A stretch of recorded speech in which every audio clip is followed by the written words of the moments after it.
Today, early voting begins in South Carolina and it runs until November 5th. It is the first time in any general election early voting is available in the Palmetto State, and you will need a valid photo ID in order to cast your vote. WBTV Sharon Hayes is live in York County this morning with a look ahead at what else you need to know. Good morning, Sharon.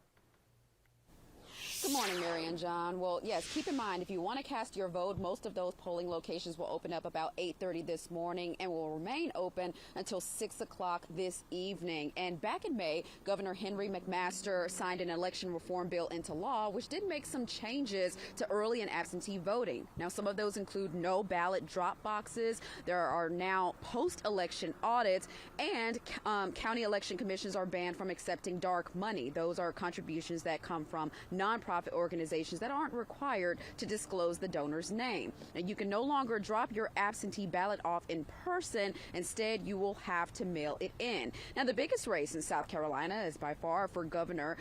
Democrat Joe Cunningham is trying to unseat incumbent Governor McMaster. Both are focused on safety in South Carolina. Now, Governor McMaster rolled out his public safety proposals, which include increasing penalties for people illegally possessing guns and also eliminating bonds for violent and repeat offenders. Now, Cunningham wants to expand background checks for purchasing guns, close the so-called Charleston loophole, which can allow people to obtain firearms if their background check takes too long, and also put more money into hospital and community-based programs that prevent and stop violence. Now, Cunningham also believes his plan to legalize marijuana would assist in reducing crime.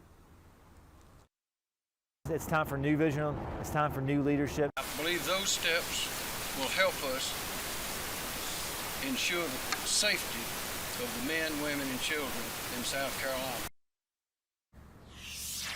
Now, there are just a few early voting sites in each county here in South Carolina, which are different than your assigned voting site on election day. So you'll want to keep that in mind as well. If you want a list of those locations, you can visit WBTV.com/webextras. I'm Sharon Hayes reporting live in South Carolina, WBTV on your side.